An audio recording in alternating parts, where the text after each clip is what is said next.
Alhamdulillah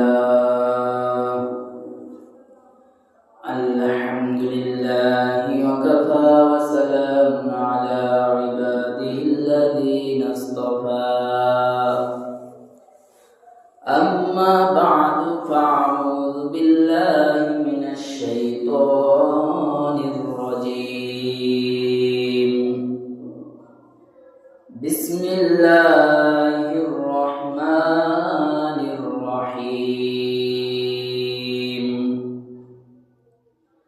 Subhanalladzi asra bi'abdihi laylan minal masjidil haram ilal masjidil aqsa alladzi barakna hawlahu linuriyahu min ayatina innahu huwas sami'ul basir. Aw kama qala alaihi salatu wassalam, inna Allaha malaikatahu yusalluna 'alan nabi ya ayyuhalladzina amanu sallu 'alaihi wa sallimu taslima. Allahumma salli 'ala Muhammadin wa 'ala ali Muhammad kama sallaita 'ala Ibrahim wa 'ala ali Ibrahim innaka Hamidum Majid. Allahumma barik 'ala Muhammadin wa 'ala ali Muhammad kama barakta 'ala Ibrahim wa 'ala ali Ibrahim innaka Hamidum Majid. Alhamdulillah, মহান আল্লাহ পাক রব্বুল আলামিনের দরবারে লাখো কোটি শুকরিয়া যে আল্লাহ পাক রব্বুল আলামিন আপনাকে আমাকে আল্লাহর ঘর মসজিদে জুমার নামাজের উদ্দেশ্যে আসার এবং বসার তৌফিক দান করেছে। সেই বিশ্ব মালিক বিশ্ব প্রতিপালকের দরবারে শুকরিয়া দান করি, বলি আলহামদুলিল্লাহ। আলহামদুলিল্লাহ। সম্মানিত হাজিরিন, আমরা জানি যে আরবি মাসে রজব মাস চলতেছে। এই রজব মাস বলা হয় আরবিতে পৃথিবীর সৃষ্টি থেকে মাস 12টি, তার ভিতর সম্মানিত 4টি মাস, আর সম্মানিত যে 4টি মাস তার ভিতরে এই রজব মাসও একটি মাস। এই মাসটি আসলে আমাদের নবী মুহাম্মদুর রাসূলুল্লাহ সাল্লাল্লাহু আলাইহি ওয়াসাল্লাম বেশি বেশি পড়তেন, আল্লাহুম্মা বারিক লানা ফি রজব ওয়া শাবান ওয়া বাল্লিগনা রমাদান। এটা বেশি বেশি পড়তেন। হে আল্লাহ, অর্থ হলো হে আল্লাহ, আমাকে রজব, শাবান, রমজানের বরকত দান করুন। কোন কোন মুফাসসিরিন কেরাম বলে এটা হলো হায়াতের দোয়া, হায়াত বাড়ানোর দোয়া। তারপরে এই রজব মাস এমন এক মাস, আমরা জানি শবে মেরাজ একটা নাম আছে, শবে মেরাজ। আমরা এটা তালাশ করি। বলা হয় এই রজব মাসে, যদিও মতামত আছে উলামায়ে কেরামের ভিতর, মত পার্থক্য থাকার কারণ হলো এমন একটা সময় ছিল, ওই সময়, এখন তো কোনো ভালো কিছু হইলে আমরা লিখে রাখি তারিখটা, বিবাহ হয়েছে তারিখটা লিখে রাখছি, যুমুকের বিবাহ অমুক তারিখ হয়েছে, একটা সন্তান জন্মগ্রহণ করেছে আমরা লিখে রাখছি যে আজকে এই ছেলেটা এই মেয়েটা দুনিয়ায় আসছে। তো এক জামানা ছিল, এক সময় ছিল, ওই সময় এরকম লিখতো না, লিখত না লেখার কারণে এই শবে মেরাজটাও কোন মাসে গেছে বা কত তারিখ গেছে এটা নিয়ে অনেকের মতামত রয়েছে। কেউ বলে রমজান মাসে, কেউ বলে শাবান মাসে, এরকম বিভিন্ন মতামত আছে। আবার অধিকাংশ মতামত দিচ্ছে যে রজব মাসে, কিন্তু তার ভিতরেও মত পার্থক্য হলো তারিখ নিয়ে, এক একজনের এক একটা তারিখ। তার ভিতরে অধিকাংশ ওলামায়ে কেরাম একটু প্রসিদ্ধ মতামত দিচ্ছে আর কি, মানে একদম শিওর না যে এটাই, যেটাকে বলা হয় 27শে রজব, যা আল্লাহ রাসূল শবে মিরাজ করেছেন। আজ হলো 20শে রজব। আমরা তো শবে মিরাজ আসলে সেটা তালাশ করি, সেই দিনে ইবাদত করি, কিন্তু শবে মিরাজে আমাদের জন্য কি শিক্ষা আছে আমাদেরকে সেটা জানতে হবে। আমরা শবে মিরাজ তালাশ করি, আমরা শবে মিরাজ তালাশ করি আমল করার জন্য, অথচ মুহাম্মদুর রাসূলুল্লাহ সাল্লাল্লাহু আলাইহি ওয়াসাল্লামের উম্মতের মিরাজ হলো 5 ওয়াক্ত নামাজ, যেটা প্রত্যেকদিন তালাশ না করে আমরা বছরে একদিন তালাশ করি। এই শবে মিরাজ এটা সত্য। যদি কেউ বলে এটাও কি সম্ভব, তার ঈমান থাকবে না। এবং এটাও সত্য যে আল্লাহ রাসূল সশরীরে ভ্রমণ করেছেন। এটা নিয়ে আবু জাহেল যখন প্রশ্নবিদ্ধ করেছিল, এই জামানায় কিছু শিক্ষিত মূর্খ আছে আর কি, এরাও এটাকে নিয়ে প্রশ্নবিদ্ধ করে, যেটা সম্ভব হলো কিভাবে। আল্লাহ চাইলে সবকিছুই সম্ভব হয়। বলা হয় আল্লাহ রাসূল সাল্লাল্লাহু আলাইহি ওয়াসাল্লাম এক একজনের এক একটা মতামত আর কি। কেউ বলে স্ত্রীর সাথে ঘুমাইছিল, কেউ বলে উমুদারা ছিল, আর একটা মতামত হলো উম্মে হানি বা চাচাতো বোনের বাসায় তিনি ঘুমাইছিলেন। এরকম এক একজনের বিভিন্ন মতামত রয়েছে। মতামত থাকার কারণ হলো, কারণ আল্লাহ রাসূল তো কোন জায়গায় ছিলেন সেটা তার কাছে ওরকম বলে নাই, আমি অমুক জায়গায় ছিলাম, তারপর অমুক জায়গায় গেছি। মূল কথা হলো এটা, সে যেখানেই থাকুক, যার ঘরেই থাকুক, তার স্ত্রীর ঘরে থাকুক, তার মায়ের ঘরে থাকুক, সে যে ঘরেই থাকুক, কিন্তু মূলত মক্কা থেকে আগে সফর করেছে বাইতুল মুকাদ্দাস, যেটাকে বলা হয় ইসরা। আর বাইতুল মুকাদ্দাস থেকে সিদরাতুল মুনতাহা আরশে আজিম পর্যন্ত যে সফর করেছে সেটাকে বলা হয় মিরাজ। সালাতু আলা নবী মুহাম্মদুর রাসূলুল্লাহ সাল্লাল্লাহু আলাইহি ওয়াসাল্লাম রাতে ঘুমাইছিলেন। ঘুম ভেঙে গেল হঠাৎ করে, বলে দেখতেছে যে ছাদ ফাঁকা হইতেছে। ছাদ ফাঁকা হওয়ার কারণ কি? জিবরাইল তো দরজা থেকেও আসতে পারে।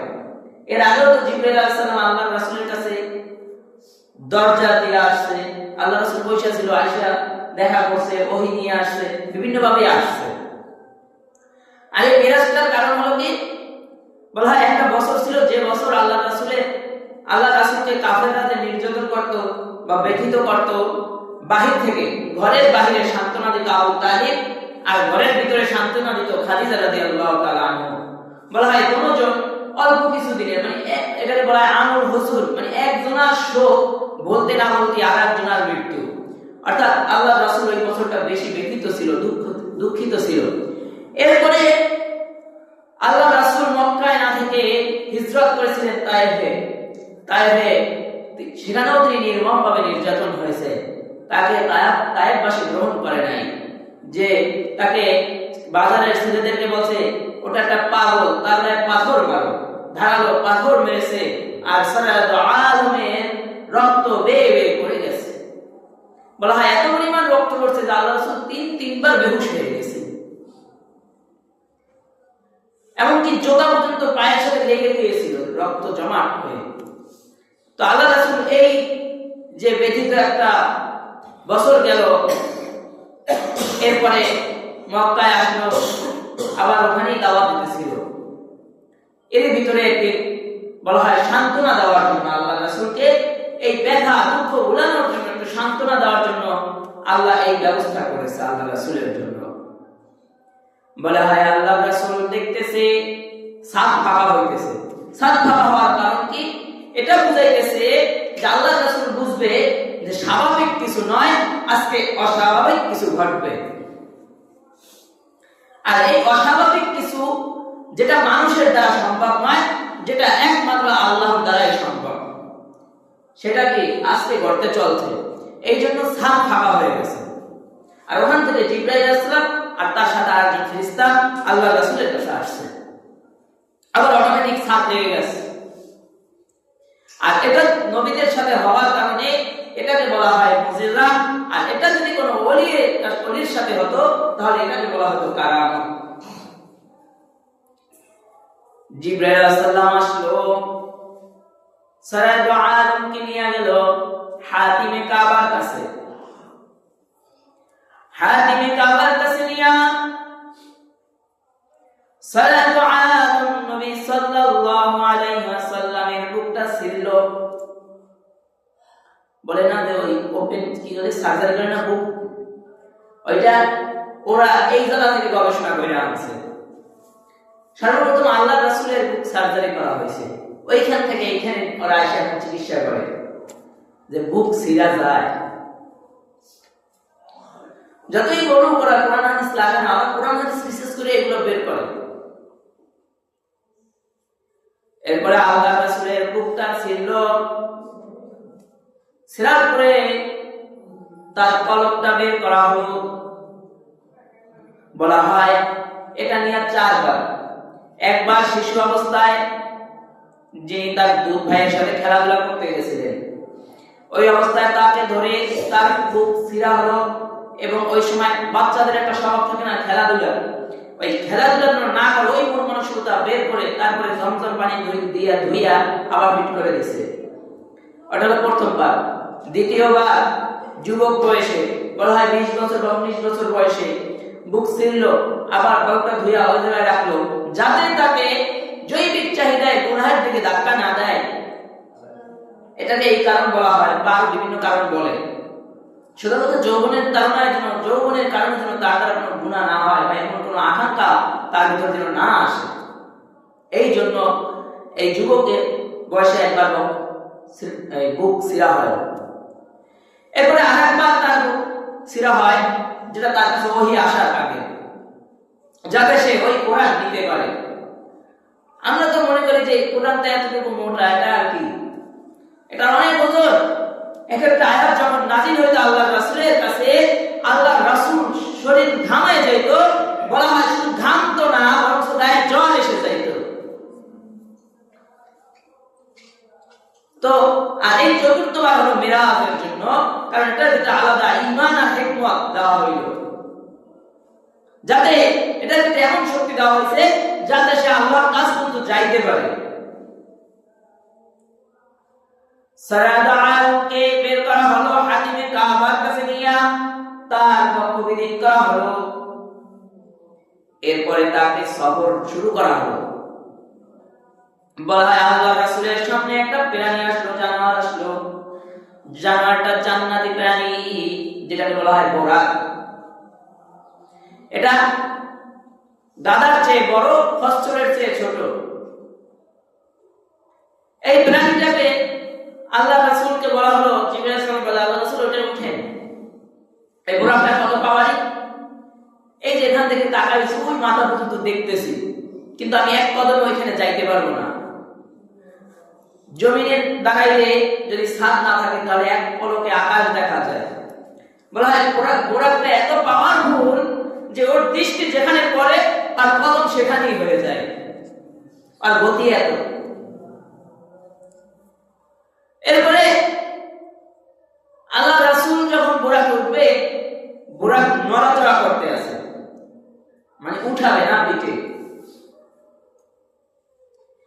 যখন নড়াচড়া করতে লাগলো, জিবরাইল আলাইহিস সালাম বলে, এই বোরাক থামো, তুমি জানো তোমার পিঠে কে উঠবে? বলা হয় সারা দুনিয়ার বাদশাহ, আল্লাহ করে যার সম্মান, দো জাহানের বাদশা নবী মুহাম্মদুর রাসূলুল্লাহ সাল্লাল্লাহু আলাইহি ওয়াসাল্লাম তোমার পিঠে আরোহণ করবে। এই কথা বলতে বুরাকটা এত লজ্জিত হইল যে এত লজ্জা পেয়েছে যে তার শরীর ঘেমে গেছে। সুবহানাল্লাহ বলেন জোরে। সুবহানাল্লাহ আলহামদুলিল্লাহ এগুলো বলতে হয়।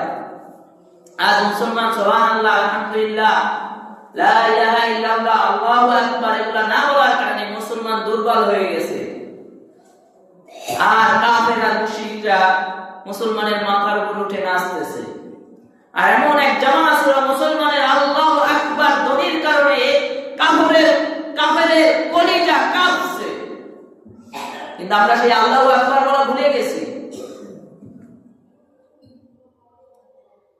বলা হয় তারপরে বুরাকা আরোহণ করলো। ভিতরে অনেক লম্বা ঘটনা, কিন্তু বুরাকাকে বাইতুল মুকাদ্দাসে নিয়ে গেল। যে বাইতুল মুকাদ্দাস এখন কাফেররা দখল দিতে চায়, সে বাইতুল মুকাদ্দাসে নিয়ে গেল। সরকারে তো আলম নবী বাইতুল মুকাদ্দাসে গিয়া ওই বুরাকটা ওই খুঁটির সাথে বাঁধছে, যে খুঁটির সাথে বিগত নবীরা তাদের আরোহণকারী প্রাণীটা বাঁধত। আমার নবীও ওই জায়গায় তার বুরাকটা বাঁধছে। সুবহানাল্লাহ। এরপরে বলা হয় জিবরাইল আলাইহিস সালাম বিগত যে নবীরা গেছে সকল নবীকে বাইতুল মুকাদ্দাসে ডাকছে। সব নবীরা আদম আলাইহিস সালাম থেকে যত নবী আছে, ঈসা, মুসা, ইব্রাহিম আলাইহিস সালাম, ইদ্রিস আলাইহিস সালাম, ইলিয়াস আলাইহিস সালাম, যত নবী আছে সকল নবী একত্রিত হইল। আর আপনার আর আমার নবী ওই জায়গায় 2 রাকাত নামাজ পড়াইল। সুবহানাল্লাহ। এটা আল্লাহর রাসূলের একটা সম্মান যে সকল নবীদের তিনি ইমাম। ঠিক আল্লাহর রাসূল ওই জায়গায় নামাজ পড়ানোর পরে ওই জায়গায় বিভিন্ন দোয়া আরো কিছু হয়েছে। তারপরে আল্লাহর রাসূল এই যে মক্কা থেকে বাইতুল মুকাদ্দাস এটাকে কি বলা হয়? ইসরা। এটাকে কি বলা হয়? ইসরা। এবারে বাইতুল মুকাদ্দাস থেকে যে আল্লাহর রাসূল আরশে আজিমে যাবে সেটাকে বলা হয় মিরাজ। কারণ বাইতুল মুকাদ্দাস কি সম্মানিত জায়গা, আর ওই জায়গায় বিভিন্ন নবীরা ইমামতি করেছে, সেই জন্য ওই জায়গায় আল্লাহর রাসূলকে সকল নবীকে মুক্তাদি বানায়া তারপরে ইমামতি করিয়েছেন। তার মানে আল্লাহর রাসূলের সম্মান আরো বাড়ায় দেওয়া হয়েছে। এই জন্য ওই জায়গায় নেওয়ার উদ্দেশ্য, আমরা তো মক্কা থেকে সোজাই নিতে পারত। এর মাঝে আরো যত দর্শনীয় জায়গাগুলো আছে ওগুলো আল্লাহর রাসূলকে দেখানো হয়েছে। এরপরে বাইতুল মুকাদ্দাস থেকে বুরাক প্রথম আসমানে চলে গেছে। বাইতুল মুকাদ্দাস থেকে বুরাক আরোহণ করে যখন প্রথম আসমানে উঠল, এবার প্রথম আসমানের দরজার কাছে গিয়া জিবরাইল আলাইহিস সালাম এখানে একটা শিক্ষা আমাদের জন্য অনুমতি চাইতেছে। আচ্ছা, জিবরাইল আলাইহিস সালাম কি ছোট ফেরেশতা না বড় ফেরেশতা বলেন তো? একটু জবান খুলে জোরে বলেন, বড় ফেরেশতা না ছোট ফেরেশতা? যখন বলবেন তখন বিষয়টা আপনার মনে থাকবে, আর যখন চুপ করে বোবা মানুষের মতো শুনবে ওইটা মনে থাকবে না। সব ফেরেশতাদের সর্দারকে জিবরাইল আলাইহিস সালাম, সকল ফেরেশতাদের সর্দারকে জিবরাইল আলাইহিস সালাম। এবার ফেরেশতাদের সর্দারকে জিবরাইল আলাইহিস সালাম। আর আল্লাহর পরে ফেরেশতা বলেন, নবী বলেন, মানুষ বলেন, সাহাবী বলেন, যা বলেন সব থেকে সম্মানিত হলো মুহাম্মদুর রাসূলুল্লাহ সাল্লাল্লাহু আলাইহি ওয়াসাল্লাম। তো সকল মানুষ ফেরেশতা যা আছে সকলের সম্মানিত ব্যক্তি মুহাম্মদ সাল্লাল্লাহু আলাইহি ওয়াসাল্লাম। আর এই আবার ফেরেশতাদের সর্দার জিবরাইল আলাইহিস সালাম। তারা মানে কি দুজনই কি সম্মানিত। আর যিনি ফেরেশতার সর্দার ইনি এখানে আছে, এরপর যার অনুমতির দরকার আছে? আপনার আমার কাছে অনুমতির প্রয়োজন নাই। আমি চেয়ারম্যান, আমি এমপি, বা মুখমি, আমি এই মিয়া, এই জন্য অনুমতির প্রয়োজন হয় না। অথচ জিবরাইল আলাইহিস সালাম আর মুহাম্মদ সাল্লাল্লাহু আলাইহি ওয়াসাল্লাম প্রথম আসমানে গিয়ে দাঁড়ায় রয়েছে। অনুমতি দিতে চাইতেছে। বলে দরজা খুলে সালাম দিল, ভিতর থেকে বলে সালামের উত্তর দিয়ে বলে কে? বলে আমি জিবরাইল। বলে সাথে কে? মুহাম্মদ সাল্লাল্লাহু আলাইহি সাল্লাম। এখনো দরজা খুলে নাই। এই দুইজন সম্মানিত ব্যক্তি বাহিরে, এখনো কি করে নাই? দরজা খুলে নাই। এরপরে আবার ভিতর থেকে বলতেছে আপনাকে কি বলছে ওনাকে আনতে? এবার জিবরাইল আলাইহিস সালাম বলে হ্যাঁ, আমার অনুমতি দেওয়া হয়েছে তাকে নিয়ে আসার জন্য। এরপরে বলে তাকে কি এই আসমানে আসতে বলছে? বলে হ্যাঁ, আল্লাহ বলছে। এরপরে গিয়ে দরজা খুলছে। এতক্ষণ দরজা খুলে নেয়। আমরা আগে কি করতাম? ওটা তো সন্তানের রুমে, কি হয়েছে ফট করে যাই ঢুকে বলে, এরকম হয় না? না, বাবা আপনি কি হয়েছে, সন্তানের রুমে যাইতে অনুমতি নিতে হবে। এই শিক্ষাটা আমাদের এই জায়গা থেকে, যে দুজন সম্মানিত ব্যক্তি, একজন হলো আল্লাহর পরেই যার সম্মান, আর আরেকজন হলো কে? যিনি ফেরেশতাদের সর্দার। এই দুইজন ব্যক্তি সম্মানিত। এরপরও আসমানে ঢুকতে, প্রথম আসমানে ঢুকতে কি করছে? অনুমতি দিয়েছে। যখন ভিতরে প্রবেশ করলো মুহাম্মদ সাল্লাল্লাহু আলাইহি ওয়াসাল্লাম, বলে ভিতরে প্রবেশ করার পরে আমি দেখলাম বাবা আদম আলাইহিস সালামকে। সুবহানাল্লাহ। বলা হয় আদম আলাইহিস সালামকে দেখলাম, সাক্ষাৎ হলো, সালাম বিনিময় হলো। তিনি আমার জন্য কল্যাণ কামনা করলো, দোয়া করলো। এবার দেখলাম আদম আলাইহিস সালামের ডান পাশে কিছু লোক দাঁড়ায় আছে, বাম পাশেও কিছু লোক দাঁড়ায় আছে। কিন্তু বাবা আদম আলাইহিস সালাম ডান দিকে যখন তাকান তখন মুস্কি হাসে, আর যখন বাম দিকে তাকায় তখন কান্না করে। মুহাম্মদুর রাসূলুল্লাহ সাল্লাল্লাহু আলাইহি ওয়াসাল্লাম বলে ভাই জিবরাইল, ডান দিকে তাকাইলে হাসে আর বাম দিকে তাকাইলে কাঁদে কেন? বলে ডান দিকে যারা আছে এরা জান্নাতি নবীর উম্মত, এই সব লোকগুলা নবীর উম্মত, ডাইনে বামে যা আছে, কিন্তু ডান দিকে গুলা জান্নাতি আর বাম দিকে গুলা জাহান্নামী। এই জন্য নবী তাদের বাম দিকে তাকায় কান্না করে। আর এই প্রথম আসমানে আসার আগে আমার নবীর কাছে জিবরাইল আলাইহিস সালাম একটা পাত্রে দুইটা গ্লাস, একটার ভিতর দুধ আর একটার ভিতর মদ নিয়ে আসছিল, শরাব। আনার পরে আমার নবীর সামনে এরকম ধরছে, বলে নাই যে এটা নেন। নবী দুইটা দেখা আমার নবী দুধের পাত্র নিয়ে গেছে, নিয়ে দুধ পান করছে। জিবরাইল আলাইহিস সালাম বলে আপনি ভালোটা ধরছেন। বলে নবী আপনি যদি এই মদের গ্লাসটা ধরতে তাহলে আপনার সকল উম্মত পথভ্রষ্ট হয়ে যেত। আর আমার নবী দুধ পান করেছে, মদ পান করে নাই।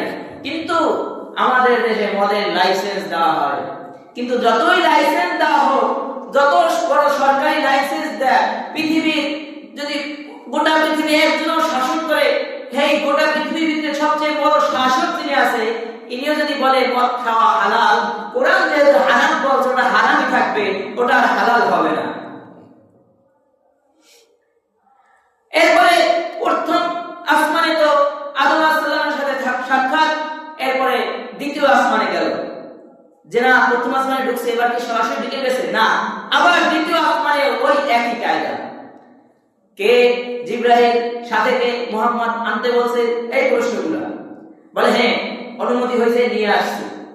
ভিতরে প্রবেশ করতে গিয়া দেখে হযরত ঈসা আলাইহিস সালাম এবং হযরত ইয়াহইয়া আলাইহিস সালাম, তাদের সাথে সালাম বিনিময় হয়েছে, তারা নবীর কল্যাণ কামনা করছে। এরপরে এর ভিতরে অনেক ঘটনা আছে, আমি একটু সংক্ষেপে বলতেছি মূল জায়গাগুলো। এরপরে সালাতু আলা নবী মুহাম্মদুর রাসূলুল্লাহ সাল্লাল্লাহু আলাইহি ওয়াসাল্লাম তৃতীয় আসমানে গেলেন, একই প্রশ্ন, অনুমতি। এরপরে ভিতরে প্রবেশ করলেন, ওখানে হযরত ইউসুফ আলাইহিস সালামকে দেখলেন। আল্লাহর নবী বলে হযরত ইউসুফকে আমি দেখেছি, হযরত ইউসুফের সৌন্দর্য দেখে আমার মনে হলো গোটা দুনিয়ার অর্ধেক সৌন্দর্য হযরত ইউসুফ আলাইহিস সালামকে দেওয়া হয়েছে। সুবহানাল্লাহ। তা হযরত ইউসুফকে অর্ধেক সৌন্দর্য দেওয়া হয়েছে। এখানে আমরা অনেক সময় অনেক ওলামায়ে কেরামের কাছে ইসা আলাইহিস সালামের সৌন্দর্যের প্রশংসা শুনি। তার মানে কি আমার নবীর সৌন্দর্য কম? বলা হয় না, আমার নবী অতটা লম্বা ছিলেন না যে লম্বাটা খারাপ দেখায়, আমার নবী অতটা খাটো ছিলেন না যে খাটোটা খারাপ দেখায়, আমার নবী যেভাবে ভালো দেখায় সেই শরীরের ছিলেন।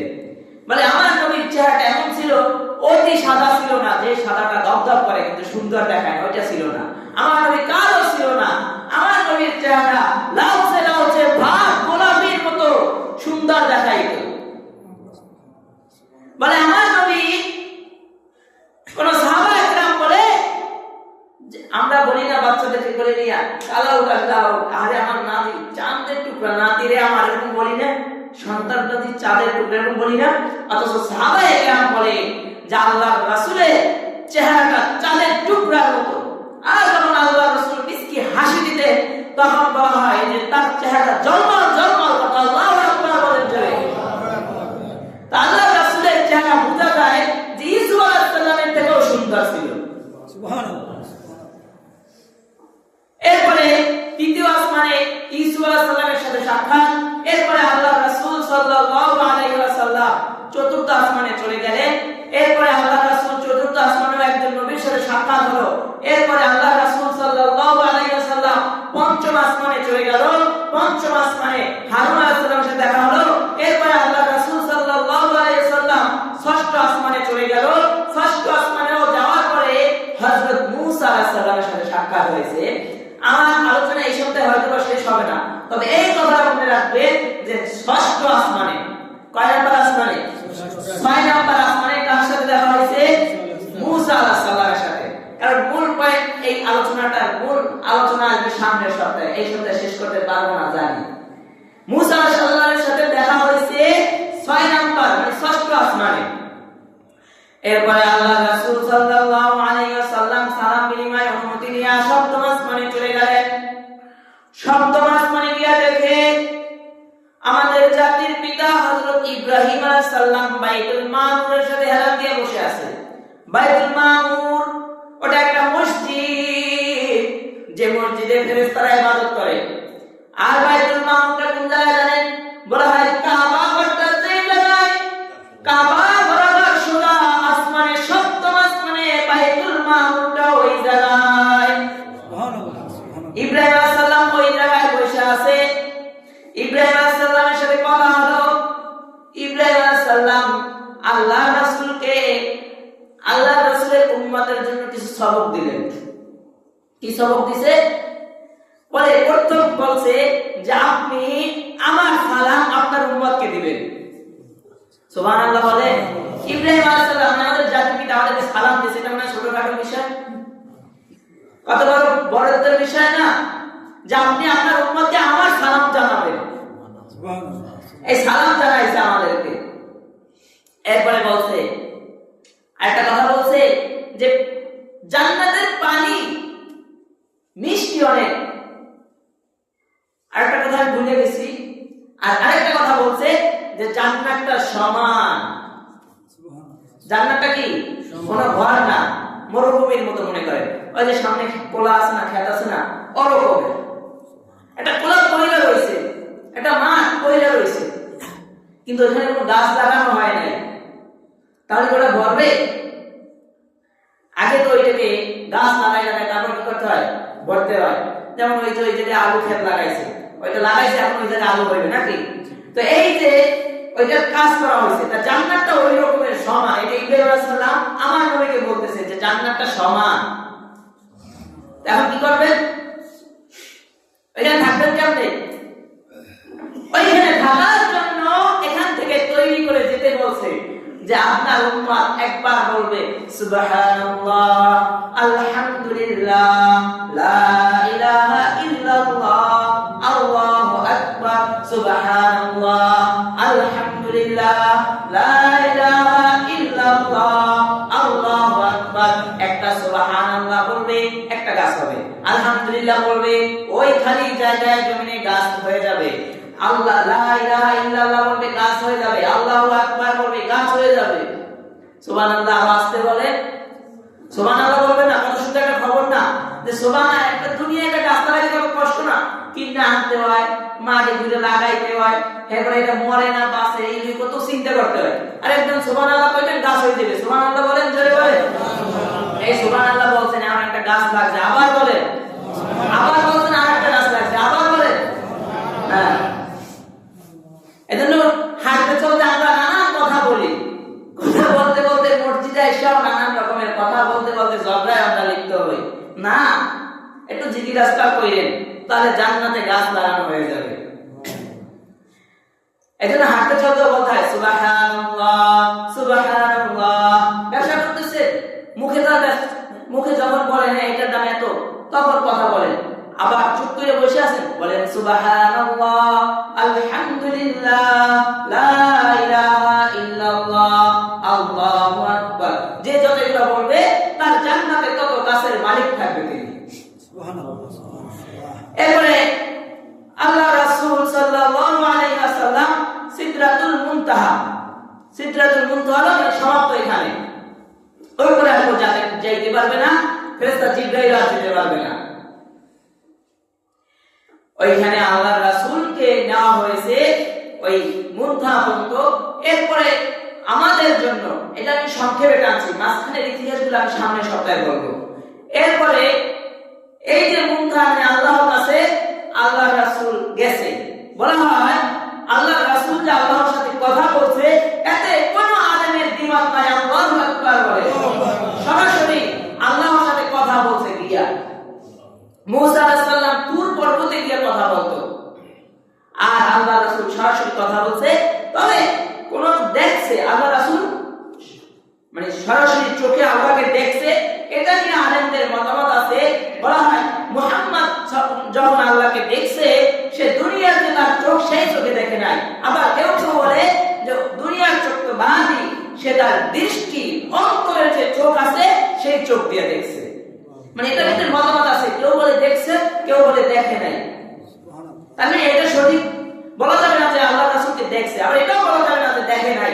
আল্লাহ রাসূল আল্লাহকে দেখে নাই এটাও বলা যাবে না, কিন্তু কথা হয়েছে, একদম সামনাসামনি কথা হয়েছে। আল্লাহ রাসূল গেছে, আল্লাহ রাসূলকে পুরস্কার দেওয়া হয়েছে কি? আপনারা একটু জোরে বলেন তো, কি পুরস্কার দিয়েছে? নামাজ। সবাই বলে কি পুরস্কার দিয়েছে? নামাজ। কয় ওয়াক্ত? 5 ওয়াক্ত। কয় ওয়াক্ত? 5 ওয়াক্ত পড়তে পড়তে 5 ওয়াক্তই হয়ে গেছে। এই যে 50 কয় ওয়াক্ত? 50 ওয়াক্ত। আমরা পড়ি কয় ওয়াক্ত? 5 ওয়াক্ত। 50 ওয়াক্ত পড়ছি কেউ? না। 5 ওয়াক্ত পড়ি আমরা? না। পড়ি? না, পড়ি না। আল্লাহ বলে, ওই যে বলছি ষষ্ঠ আসমানে মুসা আলাইহিস সালাম ছিল, 50 ওয়াক্ত পুরস্কার পাই। আল্লাহ রাসূল অনেক খুশি হয়ে আসতেছে। আসার পরে যখন মুসা আলাইহিস সালাম কাছে আসলো, মুসা আলাইহিস সালাম বলে কি দিয়েছে আপনার উম্মতের জন্য? বলে 50 ওয়াক্ত নামাজ দিয়েছে। কয় জান পারবো না, আপনার উম্মত পড়বে না, আমার জানা আছে। বনি ইসরাইল আমি দেখছি, তো আমার উম্মত আমি দেখছি, ওরা খুব জ্বালাইছে আমারে, নামের উম্মত এই নামাজ পড়বে না। আল্লাহ রাসূল গেলেন, আল্লাহর কাছে গেলেন, বলে একটু কমাই দেন। আল্লাহ রাসূল 5 ওয়াক্ত কমাই দিলেন। আসলো, মুসা বলে কয় ওয়াক্ত কমাইছে? বলে 5 ওয়াক্ত কমাইছে। পারবে না, যান। বলা হয় এই যাওয়া আসার ভিতরে অনেকক্ষণ ছিল, এই যাওয়া আসার ভিতরে যাইতে আইতে যাইতে করতে করতে 45 ওয়াক্ত নামাজ কমে গেছে। এবার আছে কয় ওয়াক্ত? 5 ওয়াক্ত। এই 5 ওয়াক্ত নামাজ আল্লাহ রাসূল নিয়ে আসছে মুসা আলাইহিস সালামের কাছে। এবার মুসা আলাইহিস সালাম বলে কয় ওয়াক্ত আছে? বলে 5 ওয়াক্ত আছে। মুসা আলাইহিস সালাম বলে যান, আপনার উম্মত এই 5 ওয়াক্ত পড়বে না, কমায় নিয়ে আসেন। কিন্তু আল্লাহ রাসূল বলে আরে আমি যতবারই গেছি আল্লাহ 5 ওয়াক্ত করে মাইনাস করে দিয়েছে, এখন যদি যাই তাহলে থাকবো না। এই জন্য আল্লাহ রাসূল যায় না। ওই মুসা আলাইহিস সালাম বলছে পড়বে না নামাজ, সেই আমরা উম্মতরা ঠিকই নামাজ না পড়েই দেখাই দিতেছি নাকি? আর সবে মেরাজ আসলে আমরা কি করি? তালাশ করি সবে মেরাজ কবে, এদিন নামাজ পড়তে হবে। আরে ভাই, বছরে একদিন নামাজ পড়ে কি করবেন? সবে মেরাজ মানেই হলো প্রত্যেক দিনের 5 ওয়াক্ত নামাজ। এই 5 ওয়াক্ত নামাজ আমরা পড়ি না। এবার আমরা বলে বন্ধু আমি দিয়েছি তো দিয়েছি, আর ফেরত নেব না। কি ফেরত নেবে না? বলা হয় 50 ওয়াক্ত নামাজ দিছিল না, 50 ওয়াক্ত নামাজ যদি আমাদের উপর জারি থাকতো তাহলে 50 ওয়াক্ত পড়লেই 50 ওয়াক্তর সওয়াব পাইলে হইতো।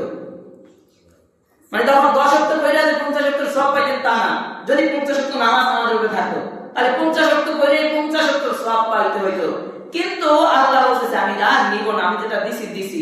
বলা হয় এক ওয়াক্ত 5 ওয়াক্ত নামাজ পড়বে, যে 5 ওয়াক্ত নামাজ পড়বে তাকেই 50 ওয়াক্ত নামাজের সওয়াব দেওয়া হইবে। কিন্তু আমরা তো সেটা করতেছি না। এই জন্য যে 50 ওয়াক্ত নামাজ এটাই হলো আমাদের মেরাজের, মানে আমরা যে মেরাজ তালাশ করি এটাই কি আমাদের মেরাজ। অথচ আমরা বছরে একদিনে নিয়ে মেরাজ খুঁজি, আর হুজুররা যখন বলে মেরাজের কোনো আমল নাই, মেরাজের আমল হলো প্রত্যেকদিন 5 ওয়াক্ত নামাজ, তখন বলে আইসে নতুন মাসালা নিয়ে আইসে। আরে ভাই নতুন মাসালা, এটা পুরান মাসালা। এজন্য আর আমাদের যদি সবে মেরাজে আলাদা আমল থাকে, সবে মেরাজে আলাদা আমল থাকেও, কিন্তু আপনি বছরে একদিন এক ওয়াক্ত নামাজ ঠিকমতো পড়লেন না, এই বছরে একদিন নামাজ পড়ার ফায়দা কি? এজন্য এই যে আল্লাহ রাসূল মিরাজে গিয়ে আমাদের জন্য 5 ওয়াক্ত নামাজ নিয়ে আসছে, এই 5 ওয়াক্ত নামাজ আল্লাহ তাআলা আমাদেরকে সামনে থেকে দৈনিক আদায় করার তৌফিক দান করুন, বলুন আমিন।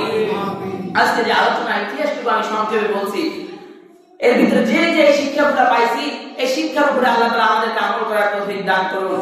এবং এই মিরাজে যাওয়ার পরে আল্লাহ রাসূল বিভিন্ন শাস্তি দেখছে জাহান্নামীদের, এবং জান্নাতের বিভিন্ন সুদর্শন জায়গাগুলো দেখছে, জান্নাতের নাজ নিয়ামতগুলো আল্লাহ রাসূল দেখছে। এই নিয়ে ইনশাআল্লাহ সামনের সপ্তাহে আলোচনা হবে। আল্লাহ তাআলা এই আলোচনায় যেগুলো শিক্ষণীয় কথা গেছে এগুলোকে আমল করার তৌফিক দান করুন, বলুন আমিন। আখির দাওয়ানা আলহামদুলিল্লাহি রাব্বিল আলামিন।